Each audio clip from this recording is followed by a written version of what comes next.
Sir आपने जो कारगिल का बताया था वो कारगिल विल आप एज ए जवान कारगिल के उसमें कहते तब तक आप न्यू लीग मिशन ऑफिसर, आप न्यू लीग मिशन ऑफिसर 6-7 महीने हुए थे। बट आपका दूसरा JNK में जाकर के आपके दूसरे कांटेक्ट हुए थे जिसमें आप और कंपनी कमांडर को नहीं, वो 93 में है, ओबीजे इज 99।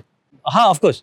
सो ये वाला एज ए जवान हुआ था आपका, ये हाँ, जिसमें आपको चीफ कमेंडेशन मिला था। क्या क्या था सर, जानना चाहेंगे। वो कुछ नहीं, हम मतलब कि वही था कि मेरे को सब जानते, तो मेरे हर एक पार्टी में कोई भी अफसर जा रहा है या कोई स्पेशल टीम जा रही है तो मैं साथ चले ही जाता था। तो उस टाइम पे क्या हुआ कि एक हमारे जो कमांडिंग ऑफिसर थे was on leave, officer commander थे बाद में रिटायर्ड जनरल RK हुड्डा, तो ही वाज ऑफिसर कमांडिंग, और BSF के साथ मिलके तो पुलवामा डिस्ट्रिक्ट में एक मुतलामा जगह थी, वहाँ पर एक कोऑर्डिनेट सर्च का वो किया प्लान। तो सुबह सुबह ये सर्च इंफॉर्मेशन कंप्लीट थी, तो ये सारे ढूंढ रहे थे, तो सारे वही कन्वेंशनल, ऊपर से जाना फिर नीचे आना, कोई होगा तो बाहर भागेगा, सर्च सोच इस तरह से चल रही। तो मेरे को ये हुआ, कश्मीर में आपने पता नहीं, आप वो बाहर ना एक डॉग टाइप बनाते हैं बॉक्स सॉर्ट ऑफ थिंग, उसमें राशन वाशन वो ड्राई रखते हैं, 1 साल का स्टॉक करके रखते हैं जो भी निकलते हैं। तो मैं उसके ऊपर चढ़ गया, मैं बोला देखता हूँ यहाँ पर क्या है। तो मैंने जैसे ही ढक्कन खोला तो वो अंदर बैठे हुए थे सारे, तो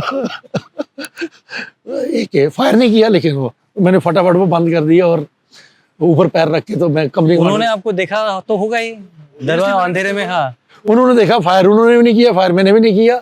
आई एम शाउटिंग कि वो कंपनी कमांडर को बुलाओ, और ये लकड़ी का पतली फटियों का बना हुआ बॉक्स है, वो सब अंदर सुन रहे हैं कि बाहर क्या ड्रामा चल रहा है। और आप वहाँ खड़े हुए सर? हमने ऊपर खड़ा रखा, कंपनी कमांडर आया भागते हुए, तो बोलता है आपकी कितनी सर्विस थी तब तक सर?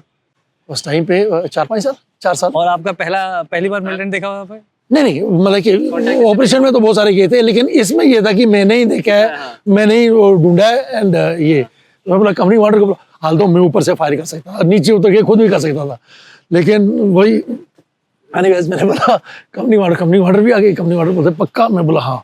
बोला यार तो ऐसे करके, वो अंदर सब सुन रहे हैं, बोला इसके साथ हिंज के साथ जो है लाइन बेडिंग मान, तो इसका नीचे फेंक, नीचे से दूसरे को बोला तू खींचना, और हम दोनों ऐसे करके खड़े हो गए ऊपर, और वो जैसे ढक्कन खुला तो शुरू हो गया, ऊपर से हम फायर कर रहे हैं, नीचे से वो फायर कर रहे हैं, और इतने में वो अच्छा इतने में क्या हुआ कि उन्होंने अंदर से ग्रेनेड फेंका बाहर, तो ग्रेनेड ऊपर छत के साथ टच होकर वापस आके मेरे पैर में गिरा। तो बोलते हैं कि 7 सेकंड 4 सेकंड का किसका कोई गिरते ही, जब तक मैं उसको ऐसे करता ना तब तक ब्लास्टेड, और ब्लास्टेड आपके पाँव पे? हाँ, ये मेरी लोअर काफ वगैरह पूरी उड़ी हुई है।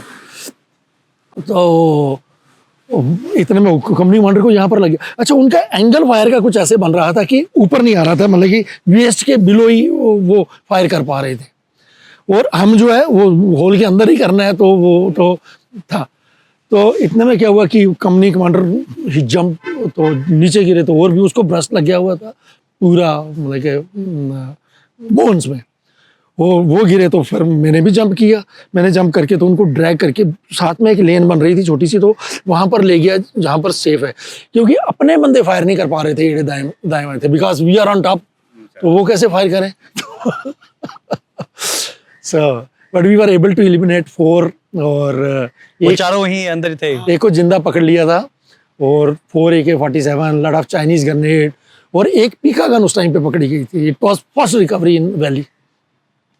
वो ये बहुत लंबी सी MMG टाइप होती है, लेकिन हाँ, MMG भी नहीं है और LMG नहीं, LMG से बड़ी और उससे MMG से छोटी है, रेट ऑफ फायर सेम है। हाँ, और वो बेल्ट चढ़ दिया कोई 100 राउंड की। हाँ, तो वो उसके बाद तो हम तो पहुंच गया, हमारे को तो फटाफट तो एयरलिफ्ट करके तो ले गए वो बदामी बाग 92 में। और वहाँ पे पीछे बहुत सारे, मतलब कि उसके बाद जब मैं आया तो उसके बाद भी लोग आते रहते थे। आपको वेपन्स वापस डिपॉजिट करने होते हैं पुलिस को, लेकिन वो for long it was lying with us कि VIPs आ रहे हैं। वो कहते हैं ना सर, करेज अंडर फायर, तो आप और आपके कंपनी कमांडर वही कर रहे थे सर, कि आप देख रहे हैं कि फायर आ रहा है, फिर भी आप लोग वहीं थे और फायर कर रहे थे। और दोनों के ही सर, एक ग्रेनेड में इंजर्ड था और एक बस्ट लग चुका। आप लोग को ग्रेनेड फेंकने का ध्यान नहीं है? मैं इंजर्ड, मेरा तो ग्रेनेड से ये पूरा काफ उतर हुआ है, पूरा ब्लीडिंग हो रही है, लेकिन बोन में कुछ नहीं हुआ, सिर्फ ये। और यहाँ पर एक वो लेके जाते थे हम ग्लास व्लास की, कहीं चाय बनी तो चाय मिल जाएगी, तो स्टील का गिलास रखा हुआ है। अच्छा, एक काला पटका भी उस टाइम पे नया नया पड़ना उसका, तो वो गिलास के अंदर ठूसा हुआ मैंने। तो एक यहाँ पे बुलेट लगा, वो एक तरफ से गिलास को छेद करके, वो परने को छेद करके, दूसरी तरफ से छेद करके आधा गिलास के अंदर फंसा हुआ है और आधा फ्लैश में है। हाँ, और एक यहाँ पे लगा, ये तो बहुत ही मतलब है कि खतरनाक जगह पे लग गया था। नवंबर दिसंबर का महीना था, बच गया, अगर मई जून का होता तो गड़बड़ भी हो सकती थी। ये था। ये फायर फाइट कितनी देर चला था सर ये वहां पर ऊपर तो 1 मिनट इतना बहुत, उतना बहुत है आपको? उतना बहुत है, 3-4 गोलियां और एक ग्रेनेड खाने के लिए। इतना बहुत था। उसके बाद फायर किया, जब मतलब कि नीचे आने के बाद बाकियों ने भी थोड़ा बहुत फायर किया, लेकिन तब तक शायद मर गए होंगे या जो भी है। फिर उनको कंपनी कमांडर को तो दे टुक हिम टू चंडीगढ़, फिर बेस हॉस्पिटल, क्योंकि बड़ा कॉम्प्लिकेटेड सा उनकी सर्जरी होनी थी। उसके बाद फिर उनको काटा, फिर उनका आधा इंच शायद पैर भी छोटा हो गया, समथिंग लाइक दैट। कौन थे sir company commander? Raman Malik, he settled in Chandigarh, retire हुए 2 साल पहले।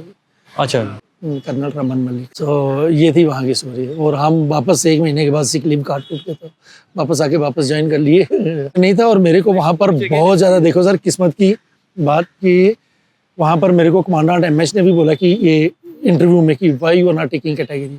मैंने साफ मना कर दिया। मेरा सीईओ था कर्नल हुड्डा, तो उन्होंने भी बोला कि तेरे को सारी प्रमोशन वगैरह लागू है, सब कुछ है, तो तू कैटेगरी चाहिए तो ले ये वो है। तो मेरे को ये था कि कैटेगरी ले ली तो फिर ऑपरेशन में नहीं ले जाएंगे, बैरक में लेटे रहेंगे। तो नॉट। और आज मैं सोचता हूँ कि उस टाइम पे मैं अगर कैटेगरी ले लेता ना तो ऑनरी कैप्टन तो बेशक बना देते, लेकिन कर्नल कैसे बनता। और हाँ बिल्कुल सर, इतनी सारी चीजें कैसे होती ये सारी चीजें मेरे साथ ऐसे कनेक्ट हुई है ना, कुछ है सर लक का भी। इट इज देयर बट उसके भरोसे नहीं रहना चाहिए। मेरा सोच है कि लक है, बाद में बोलने के लिए कि लक ही था।